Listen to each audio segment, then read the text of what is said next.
"I'll be happy enough for both of us," said my sister, who stole John from me.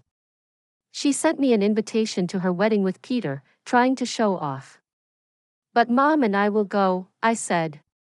"We'll show her a real spectacle." Normally, my parents are kind and rarely angry, but it seems they've had enough of my sister's wrongdoing. Attending the wedding with a fearsome smile, the ceremony turned into a nightmare, not a celebration. My name is Grace Turner. I'm 24 years old, I work as an illustrator, and I'm newly married, not even a year into my marriage. My relationship with my husband, Peter, was strong. We met through a friend and didn't take long to start dating. He proposed at a restaurant with a beautiful night view. Our wedding was blessed by family and friends, a ceremony filled with smiles. One day, as I was about to send John off to work, I noticed he left his smartphone in the living room and brought it to him. "Peter, you forgot your phone," I said, handing it over. He took it, slightly panicked. "Thanks, that helps. See you later," he said as he rushed out. I felt something was off about his haste. That was the beginning.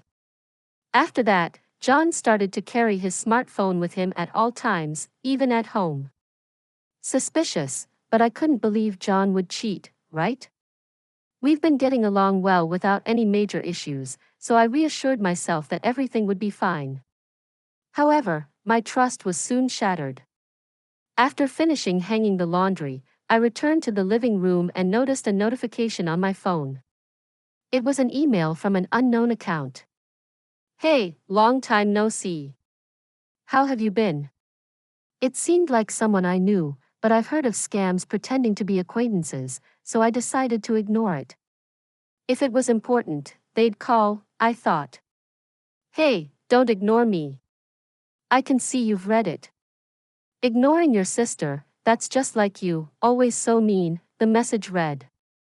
The moment I closed my phone, it rang. The message was from the same unknown account, calling me sister. Indeed, I have a sister named Sally, but she's a troublemaker in many ways. For example, she has financial issues. Sally often borrowed money from friends for various reasons and then cut off contact without repaying them, leading to my parents and me frequently facing the backlash. However, because she was their daughter, my parents ended up repaying her debts. Next, there were complaint issues. Sally would immediately lodge complaints over the smallest inconveniences. Her manner of complaining was terrible.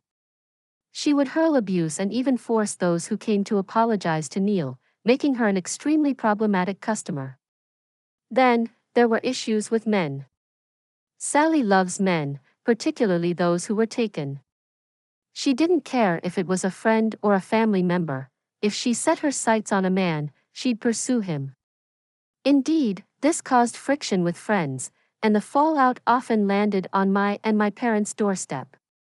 It's because of her behavior that I wanted nothing to do with Sally, and we had been out of touch since she left home. But there was the word sister in the smartphone message. If it was her, I had a bad feeling and hesitated to reply. Deciding to leave it be, whether it was Sally or some imposter claiming to be my sister, I wanted no part of it. However, my phone kept pinging annoyingly until I decided to open it to block the sender. What I found was shocking. "Ignore me all you want, but John is mine now, so hurry up and divorce him, okay? Thanks for finding such a great catch for me. From today, John won't be returning to you. So I'll send over the divorce papers. Make sure to file them quickly," the message read, accompanied by a photo of Peter and Sally together. I didn't need confirmation to know it was true. My hands trembled as I sat down, overwhelmed by shock to the point of feeling faint. Following Sally's words, John never returned home, and all I received were the filled-out divorce papers. Attempts to contact John were met with complete silence. Suddenly stripped of my happiness, I was overwhelmed with sadness and anger and became emotionally unstable. "Why, Peter?" I spent days in tears. After a few days of calming down, I decided to contact Sally. What's your intention? Let me talk to Peter. You've been ignoring me all this time and now you contact me without even a hello or apology. What's your intention? Excuse me, you're the one who should be apologizing.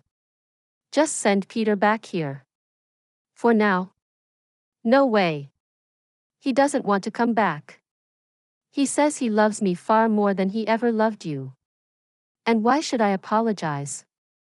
It's your fault for not being able to keep him. No matter what I said, it just didn't get through. I was already in a terrible mental state, too tired to worry or think anymore. Enough. Finally realized it was hopeless. Clinging on will only make you more disliked. You know, if you're going to resent someone, resent your lack of charm, loser. After this exchange, I closed my phone. I was done dealing with Sally and had lost all affection for John, who had chosen her. Before I knew it, I had signed the divorce papers, and just like that, my once happy marriage came to an end. My life became a mess after that. Perhaps due to the severe mental damage, I struggled to eat, feeling more exhausted than usual. I looked so haggard that my coworkers were worried. And though I tried to assure them with a smile, it seemed my body and mind were reaching their limits. Eventually, I collapsed at work, waking up in the emergency room. I found my parents and a close coworker by my side. Hannah, can you recognize me? Hannah? Hearing their voices brought me back to full consciousness. Looking around, I realized I was in a hospital. Recalling my last memory, oh, I collapsed, didn't I? My dad let out a sigh of relief. We were shocked when the hospital called. Aren't you overworking yourself? He suggested. But I knew the real reason. It was the stress from John and Sally. Maybe, I muttered, and my mom quickly pressed the nurse call button to summon a doctor. After being examined, they decided to keep me in the hospital for observation. Are you eating properly? Getting enough rest?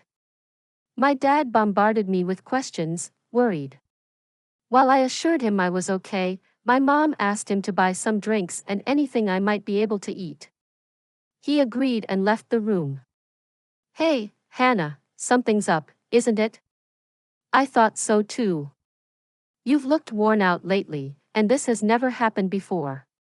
Women are said to have keen intuition, and it seemed to be true. I sighed and told them both about everything that had happened. I found myself crying in the middle of explaining, realizing I had reached my limit without even knowing it.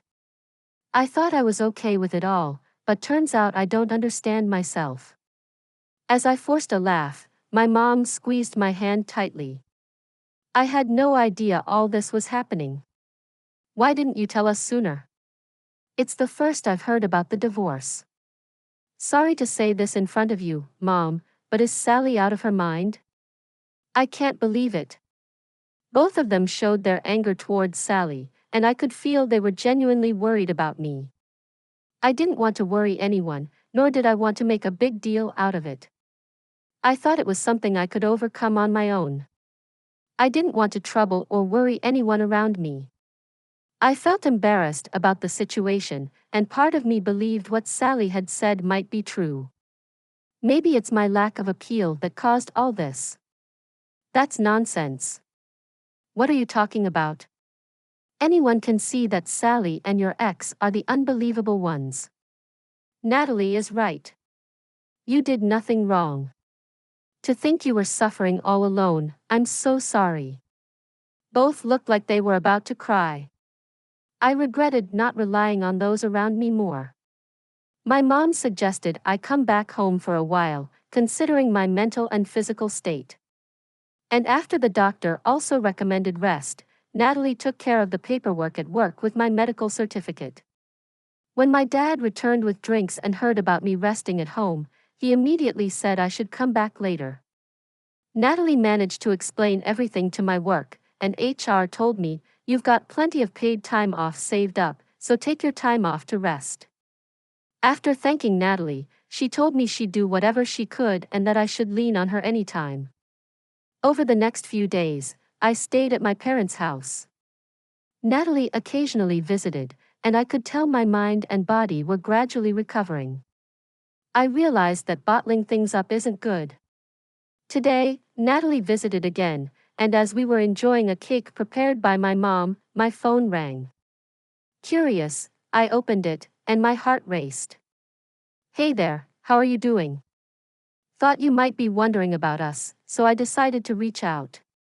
It was Sally, who I hadn't spoken to since the fallout. I regretted letting my guard down and checking my phone. Natalie noticed the change in my expression. "What's wrong? Are you okay?" Yeah, I'm fine," I replied, but it was clear something was off.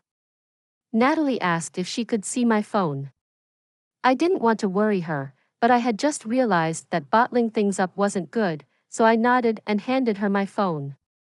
Natalie looked puzzled as she read the message. "What's this? Is she picking a fight?" "This is Sally, right?" I nodded in response, and Natalie closed the phone. "Just ignore it. Let's block her." "No point in dealing with someone like this," she suggested, and I agreed. Opening my phone to block Sally, just then, another message from Sally came in. "We've been living together smoothly since then, and guess what? I got pregnant. You might be thinking already, but nope. Peter and I started our relationship 6 months ago." The word pregnant made time stop for me. We had been trying to conceive during our marriage. "It would be great if we could be blessed with our baby soon," we used to say. This message cut me deep. Tears started flowing, and Natalie, seeing me cry, took the phone from my hand. After reading the message, she yelled, "What? I can't believe this. I'm so mad I could explode. We should sue them." Suing was something I had considered when I first received the message, but now I didn't have the energy or will to pursue it. "I just don't want to deal with this anymore," I muttered. Natalie calmed down. "Sorry, I got too emotional. You're right, it's best not to get involved." Natalie's comforting back rub felt so kind, and I cried a bit more. Then my mom came into the living room, having seen what happened. "Hey, Hannah, I haven't told your dad about this yet." I understood what that meant, knowing this would infuriate my dad. "But I think it's time we told him." My mom's solemn words struck me deeply. I took a moment to think. "I also believe it's time to talk about it. This is just too much," I concluded. Natalie's words convinced me too, so I decided to let my mom talk to him. My mom said she would talk about it, so I decided to leave it to her. After Natalie went home and it got dark, my dad returned from work. "Wow, smells good in here today too. What's for dinner, Dad?" "Welcome home." "I'm back." According to Mom, Dad has been in a better mood since I came back home. Dad's usually not one to be in a bad mood, but he seems happy every day. And Mom told me how glad she was that I came back. Those words made me genuinely happy, and grateful to have a place where I feel at peace. However, today, Mom had a serious look on her face as she started a conversation with Dad.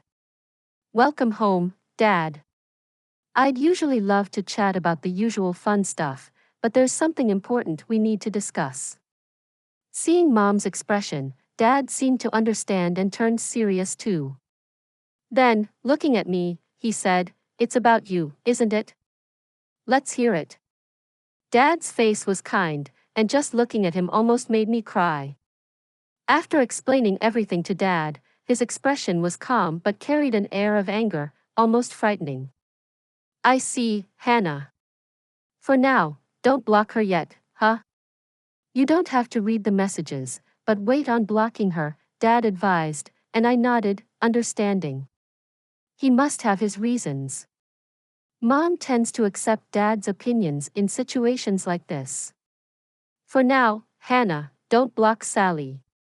And if she contacts you, just don't read it. It might be good to let Natalie know too. Understood.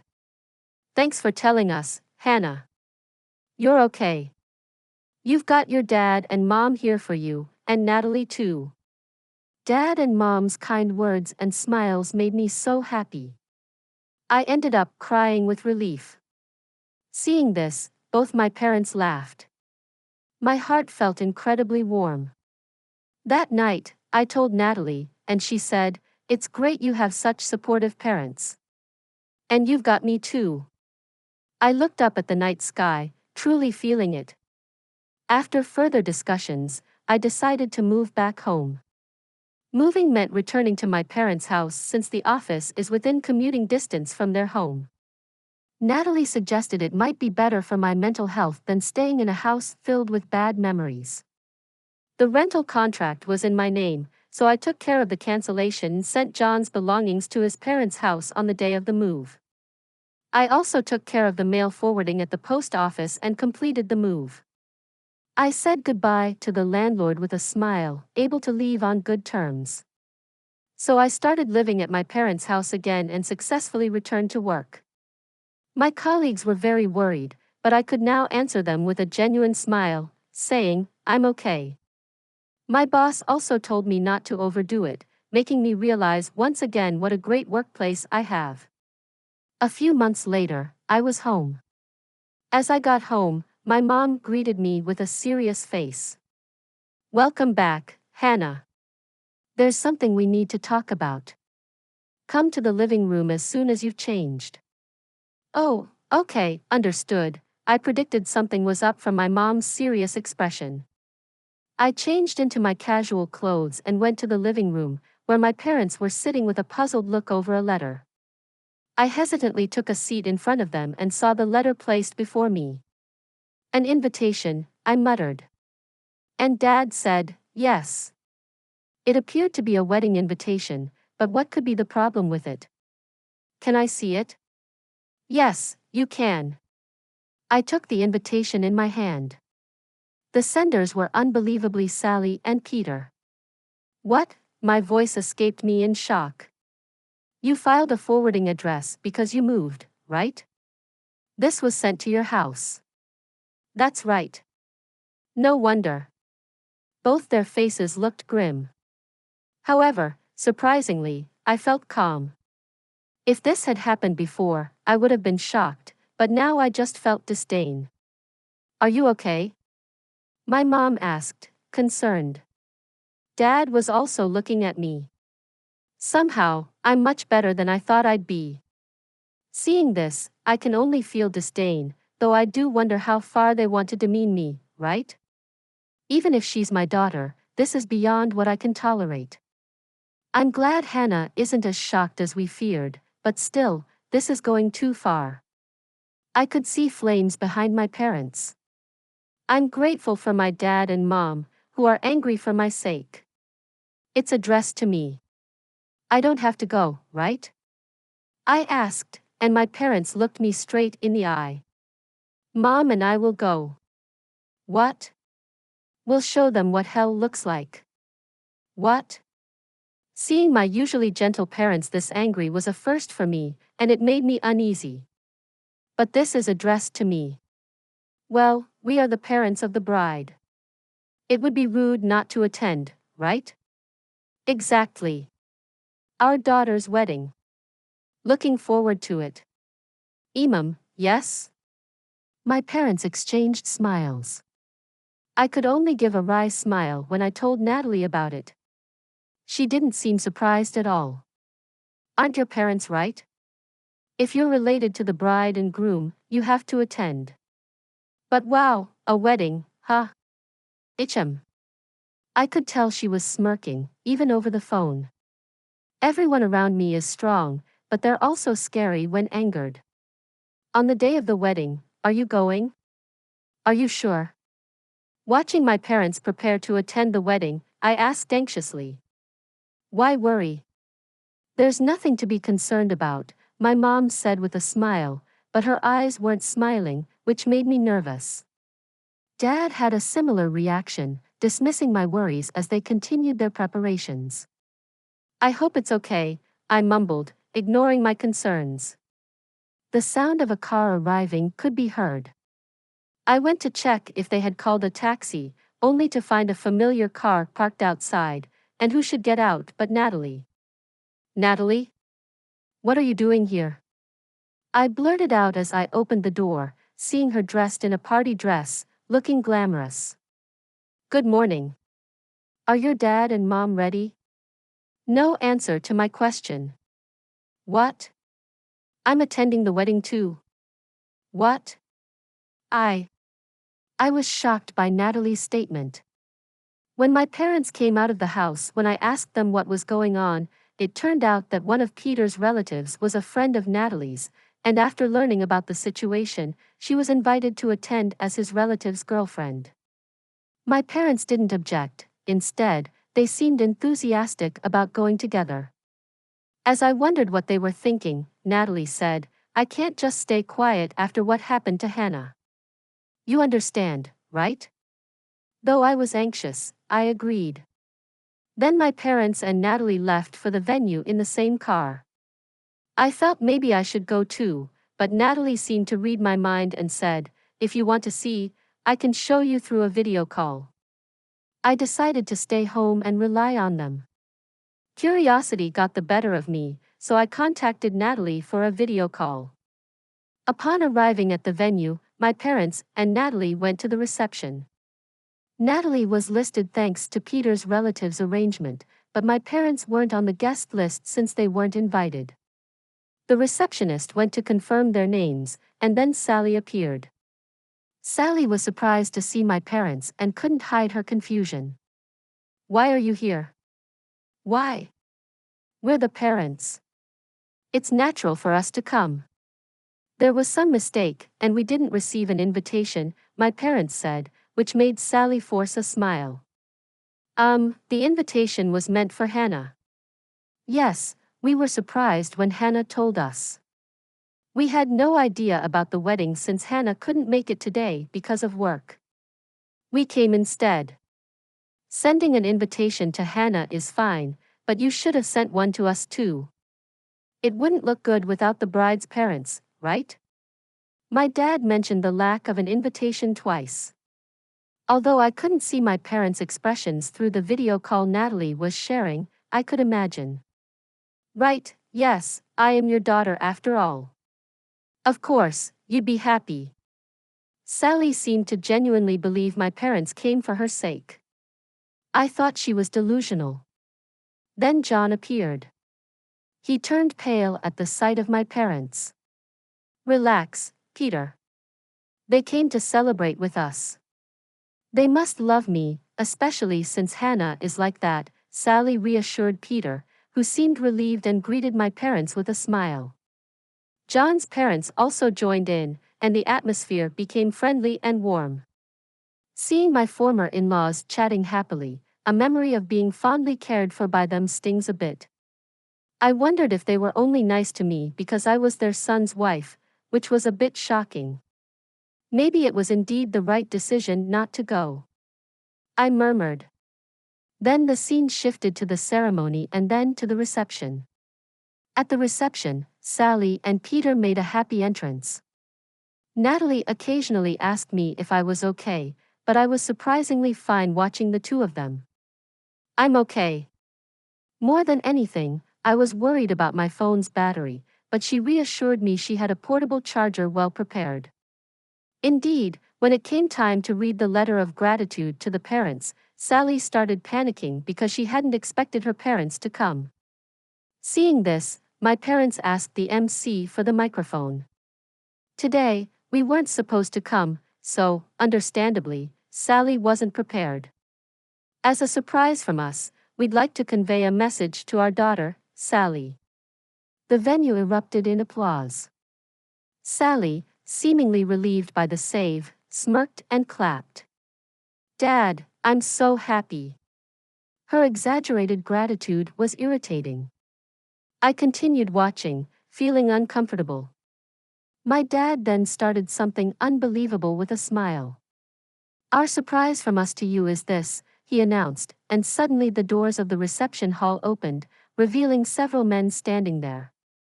They all were looking outraged. I watched the scene, wondering what was going to happen. Sally turned pale at the sight of them. Our Sally is so charming that she has received affection from many men. The kind Sally has responded to all these feelings, making her our pride and joy. And today, these gentlemen wanted to give us a prize, so we brought them here. Wait, Dad? How did you know? Sally? I had no idea you were so. Consider it now, gratefully accept this surprise. My dad initiated, leading to the men storming the stage, expressing their anger. Sally tried to escape but was confronted with accusations like, what do you mean you're marrying someone else? How much do you think I've spent on you? And pay back the money you borrowed. Sally turned pale and was nearly in tears. Watching this, Natalie coldly commented, "Wow." While I was stunned, Peter confronted Sally with a, "What's going on?" He found her too shocked and flustered to respond. Then my mom took the microphone and began to speak. There's one more surprise. As my husband mentioned earlier, our daughter, Sally, is very charming, so much so that she's also popular among women. As Mom said this, several women in attendance stood up. We've invited those who expressed a desire to meet Sally. Following my mom's words, the woman approached Sally. How dare you steal my man, and then try to be happy yourself? Pay me the alimony for cheating with my husband. You cut off contact as soon as I lent you money. Pay me back. The situation turned into chaos. The reception hall went from buzzing to downright hellish. I imagined the other guests must be shocked, but they seemed more disgusted than anything. Seeing my parents smiling through this chaos was frightening, and I realized this was the kind of reputation my sister had. Amid this uproar, someone took the microphone. Sally, to have such an attractive person as our son's bride is truly heartwarming. To my surprise, it was my former mother-in-law, making an unexpected statement. As I wondered what she was talking about, she continued. It might not compare to the wonderful surprise prepared by Sally's parents, but we also have a surprise for you. John looked shocked by his mother's words. What are you talking about, Mom? Can't you see what's happening? Ignoring John's attempt to calm the situation, my former father-in-law took the microphone. First, we'd like to thank Mr. and Mrs. Sally's parents for such an appropriate surprise. I run a business, and we've decided to remove John from his successor position. This is our surprise for you. What? What? Sally and John were astonished. I had heard during their marriage about John being groomed as a successor. His dad's announcement was shocking. What are you saying, Dad? You've made your own choices. Cheated by your own will, divorced by your own will, and remarried by your own will. Someone who can make such commendable decisions should start your own business rather than take over mine. Don't decide on your own. You said I was the successor. John's eyes widened in panic. No, we are serious. You're already splendidly independent. Use that judgment to live your life from now on. Together with the wonderful Sally. Exactly. Having a son who can make such self-centered decisions, I couldn't be prouder. My jaw dropped. My former in-laws seemed to be laughing like my parents, but their eyes weren't smiling. They seemed pretty angry. Natalie was chuckling upon hearing this. Serves them right. I can barely hold back my laughter. I'm just speechless, I said. And Natalie filled in on what had happened while I was away. My former in-laws had come to apologize. They thought of me as their daughter, and my parents, and they had planned this surprise revenge together. Natalie had been in touch with my parents and had also heard the story from John's relatives, so she knew everything.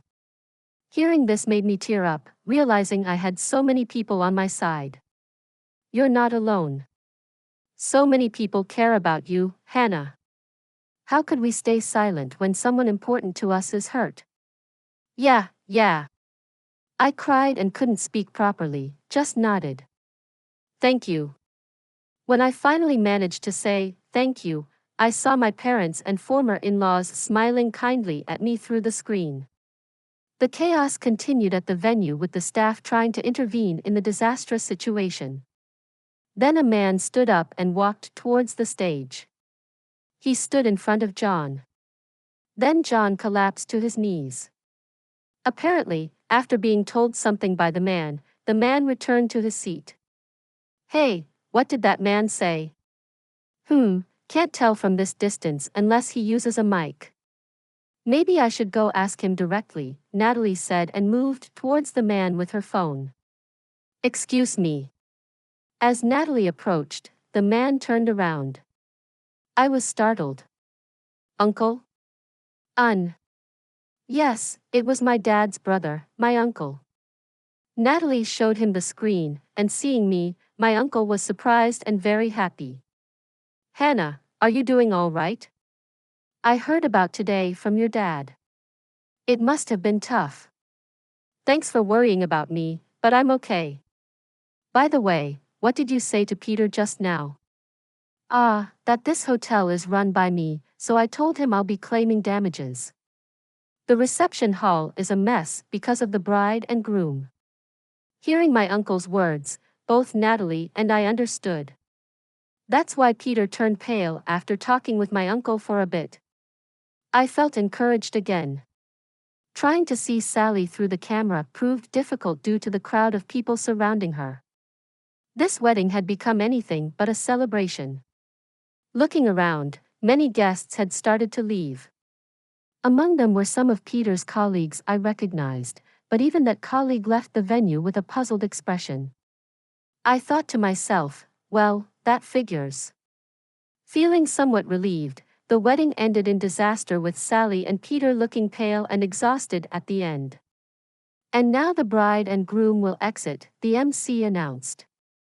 But by then, almost all the attendees had left, and the only ones clapping were our parents, former in-laws, Natalie, and some of John's relatives. When my parents returned home, I went out to greet them, and surprisingly, Natalie and Peter's parents were with them. I was a bit shocked but bowed to my former in-laws. I'm sorry for not being in touch. I regret that our marriage ended this way, despite your kindness. I had been feeling guilty for not apologizing to my former in-laws after the divorce, so I took this opportunity. My former in-laws, with tears in their eyes, placed their hands on my shoulders. We should be the ones apologizing, they said. But I insisted it was unnecessary and thanked them for their care during the marriage. After that, we all had tea and chatted happily, thanking each other for the wedding events, and parted on good terms. I felt like I finally had closure and felt refreshed. A few days later, my phone rang during work. It was a message from Sally. I had forgotten to block her, but upon checking, it was a barrage of complaints. Your fault, our wedding was ruined. Take responsibility. You told our parents, didn't you? Jealous much? Don't project your unhappiness on me. Pathetic loser. I pondered for a moment, then asked Natalie, who was at the next desk, can I still claim alimony for the affair? Easy. She's been sending enough evidence herself, right? Feeling completely over it, I decided to hire a lawyer to claim alimony. I saved all the exchanges and images sent by Sally and replied to her. Thanks for all the evidence of the affair. A lawyer will be in touch, so please stop contacting me directly. A lawyer? What are you thinking? Stop it. Sally started deleting the messages and images she had sent.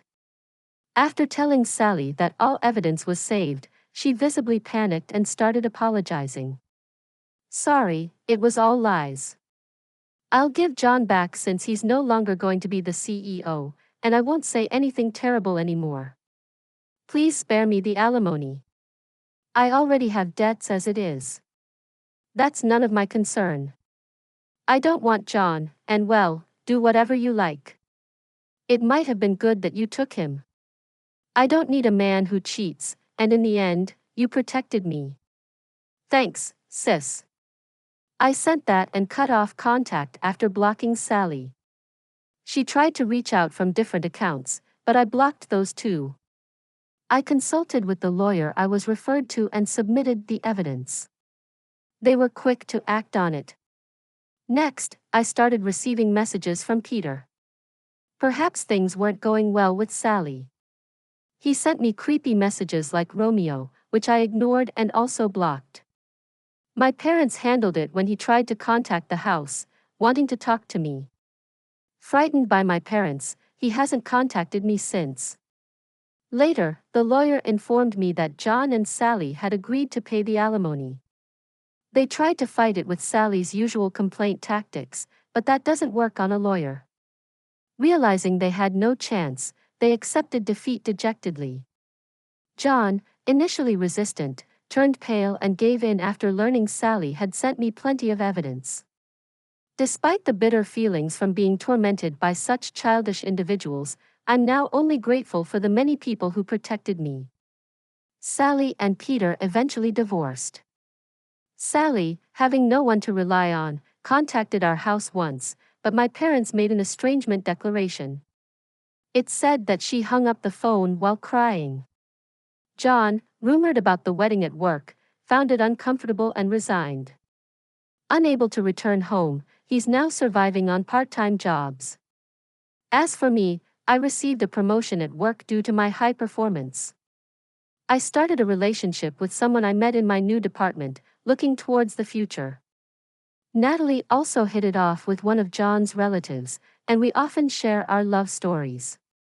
Next month, as a celebration, my parents, Natalie, and even my former in-laws are planning a hot springs trip together. After hitting rock bottom, I feel happier than before. Let's conclude the story shortly. Hannah, having weathered the storm of her sister's betrayal and a disastrous wedding, found solace in the unwavering support of her family and friends. She flourished in her career, found love again, and embraced a future filled with joy and peace. The chaos caused by Sally and Peter ultimately catalyzed Hannah's personal growth and a reminder of the strength she possessed within herself. Though the scars of betrayal lingered, they were overshadowed by the warmth of genuine connections and the unwavering love of those who truly cared. As Hannah embarked on this new chapter, she carried with her the lessons learned, a heart brimming with gratitude, and a spirit that refused to be broken. Thanks for watching. How did you find the story? Let me know in the comments below. Remember to like this video and subscribe to our channel for more awesome stories like this. Your feedback and support mean a lot.